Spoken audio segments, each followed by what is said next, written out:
नमस्कार दोस्तों, SMO news में आपका स्वागत है। झारखंड विधानसभा चुनाव का रिजल्ट जारी हो चुका है।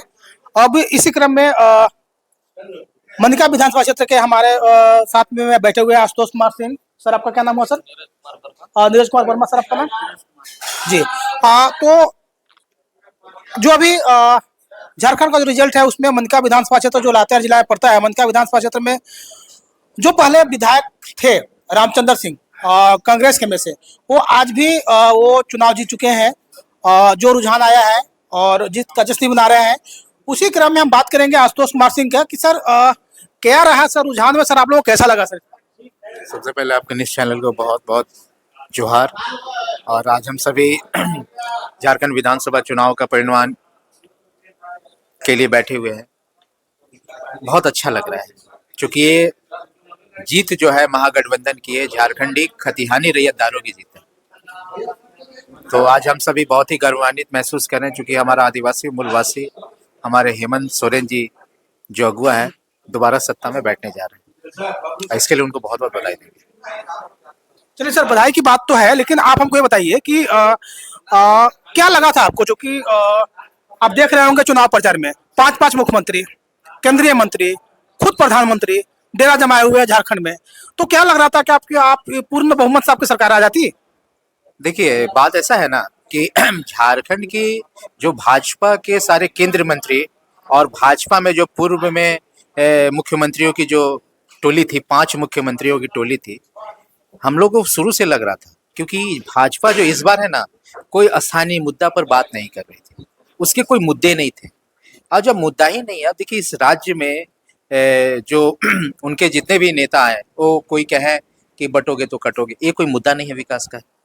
दूसरी बात है, हमारा जो जो सत्ता में जो हेमंत सोरेन जी थे उनका मुद्दा था स्थानीय नीति, नियोजन नीति। और जाते जाते इन्होंने जो जनमानस के लिए काम किया, 200 यूनिट बिजली फ्री, फिर हमारे मैया समान योजनाओं बहनों के लिए जो काम किया 1000 रुपये पर मंथ वो, और जो किसानों का जो ऋण माफ किया, ये 3 काम उन्होंने बेसिकली जो चाहिए था उन्होंने किया है। तो इसके लिए पूरा जनता ही माइंड मेकअप कर ली थी, खासकर आदिवासी मूलवासी, कि दोबारा हमें हेमंत जी को सत्ता में लाना है। तो इसका परिणाम निश्चित है कि आप 56 सीटें देख रहे हैं, सरकार बनाने के पक्ष में है हम सभी। सर, एक सवाल मुझे आपसे पूछना लाजिम हो जाता है, क्योंकि जैसा आपका ये पॉलिटिकल बैकग्राउंड है, आप पहले बीजेपी में थे। क्या कर रहा होगा सर आपको बीजेपी छोड़ करके आप पुनः अपने जमहूरियत, अपने जल जंगल जमीन को बचाने के लिए आप वापस आ गए हैं सर? देखिए, बात है ना कि हमारा जो संवैधानिक अधिकार है वो बिल्कुल हाथ काटने के बराबर भाजपा कर दी थी। आप हंसदेव को देख लीजिए, हंसदेव 1 लाख हेक्टेयर अदानी को दे दिया गया। उसमें क्या था, पहले ग्राम सभा से मंजूरी लेनी पड़ती थी। संवैधानिक अधिकार 5वीं अनुसूची के अनुसार वो खत्म कर दिया। 2023 में वन अधिकार कानून को खत्म कर दिया गया। फिर अभी देखिए वर्गीकरण वाला जो जो आया, तो आदिवासी या मूलवासी जो ST/SC वर्गीकरण का जो आया था, वो तो सीधा सीधे देखिए कि हमारा हक अधिकार छीनेगा।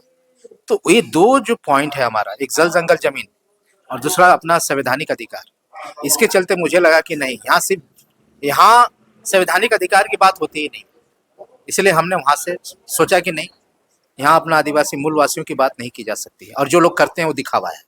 सर, आप मनिका विधानसभा क्षेत्र से ताल्लुक रखते हैं, तो सर मनिका विधानसभा क्षेत्र में चूंकि आपके समर्थित जो विधायक हैं वो फिर पुनः चुनाव जीत करके वापस आ गए हैं, तो आप लोगों को क्या संदेश देना चाहेंगे सर? देखिए, पुनः रामचंद्र सिंह जी को एक भारी मतों से जिताया, 17,000 के लमसम वो जीते हैं। तो ये मनिका विधानसभा की जनता एक सुखद मैसेज दी है कि इन्होंने यहाँ पे आदिवासी मूलवासी जनमानस के लिए अच्छा काम किया है। हॉस्पिटल बने हैं, सड़कें बने हैं, और जो बेसिकली जो राज्य सरकार का जो काम होता है वो हेमंत सोरेन के द्वारा सब लाभान्वित हुए हैं। तो जनता ने सुखद मैसेज मनिका विधानसभा के लिए दिया। दोबारा ये 4था टर्म है रामचंद्र सिंह का, और ये कांग्रेस से दूसरा टर्म है। तो इसके लिए हम जनता को बहुत बहुत धन्यवाद देते हैं, मनिका विधानसभा के लोगों को, जिन्होंने रामचंद्र सिंह, और सबसे बड़ी खुशी है कि इंडिया अलायंस महागठबंधन को सपोर्ट किया और जिताया। सर, क्या लगता है आपको कि रामचंद्र सिंह को इस बार इस टर्म में क्या मंत्री बनाया जा सकता है क्या? देखिए, जिस तरीके से उनका परफॉर्मेंस रहा है विधानसभा में 5 सालों में काम करने का, और इस बार भारी मतों से जीते भी हैं, तो हम सभी मनिका विधानसभा के जो जनमानस है, हम सभी एक पैनी नज़र से देख रहे हैं कि इस बार उन्हें हेमंत सोरेन जी अपने मंत्रिमंडल में शामिल करेंगे। और चूंकि मंत्रिमंडल में शामिल होने से, मंत्री बन जाने से मनिका विधानसभा वासियों को कुछ जरूर फायदा होगा। जैसे कि हमारे यहाँ सबसे ज्यादा जो अभी का जो ज्वलंत मुद्दा है वो आपको है फॉरेस्ट राइट्स, वन विभाग। यदि वो मंत्री बनते हैं तो इनका जो दायरा है और बढ़ जाएगा। क्योंकि पहले एक विधायक थे, अभी भी एक विधायक है। हम लोग जिस तरह से क्यास लगा रहे हैं मंत्री बन जाएंगे तो उनका क्षेत्र माने काम करने का जो दायरा है वो और बढ़ जाएगा। सर अभी देखा गया है, जैसे हम मनिका में जब दौरा किए थे सर, तो एक चीज देखा गया कि हम लोगों से वहां बात किए तो बोले कि रामचंद्र सिंह के आने के बाद सड़कें का जाल बिछ गया जंगल में भी। तो और वो 2019 से 2024 के बीच में उनको उत्कृष्ट विधायक का दर्जा ही मिला हुआ है। तो आपको क्या लगता है कि एकदम जो आप बात कह रहे हैं कि हेमंत सोरेन जी उनको मंत्रिमंडल में जगह दे, तो क्या सच में ऐसा संभव हो सकता है क्या? क्योंकि इनका जो पीछे का बैक रिकॉर्ड बहुत अच्छा है। देखिए, सबसे पहले बात है कि हम एक आदिवासी चेरो समुदाय से आते हैं और चेरो समुदाय के एक उत्कृष्ट पुरुष भी है, उत्कृष्ट विधायक भी है। और देखिए, सबसे बड़ी बात है कि उनके जो कार्यकाल रहा वो कार्यकाल में सड़कों का जाल बिछी है। और हमें लगता है कि मंत्रिमंडल में वो जब शामिल हो जाते हैं, मंत्री बन जाते हैं, तो कुछ बहुत सारी परियोजनाओं का काम बाकी है जो कि विधायक से संभव नहीं है। लेकिन इनके कार्यकाल में विधायक रहते हुए इन्होंने यथासंभव कोशिश की है। जैसे कि मंडल डैम का, तो मंडल डैम का जो रोड है वो केंद्र सरकार के अधीन है और वो मंडल डैम जो है भी केंद्र सरकार के अधीन है। तो इन्होंने अपने कार्यकाल में सदन में आवाज उठाने का भी काम किया था। यहाँ तक कि उसका डीपीआर भी बना के तैयार किया था, लेकिन केंद्र सरकार उस फाइल को पुनः रिटर्न कर दी थी। तो हमें लगता है कि मंत्रिमंडल में शामिल हो जाने से इनकी जो कार्य क्षमता है वो और बढ़ जाएगी, क्षेत्र का विकास जबरदस्त तरीके से होगा। तो एक आदिवासी समुदाय होने के नाते लातेहार जिले में यदि मंत्रिमंडल का विस्तार होगा कोटे से, तो मुझे लगता है कि रामचंद्र सिंह जी को बनाना चाहिए। ये हम सभी एकदम पैनी नजर से देख रहे हैं और बहुत खुशी होगी। तो यही मैं अनुरोध करता हूँ। दोस्तों आप देख रहे थे एसमो न्यूज। अभी हमारे सामने जो बैठे हुए थे आशुतोष कुमार सिंह थे, साथ में पूरा ये टीम बैठे हुए हैं, यूथ का टीम पूरा बैठे हुए हैं।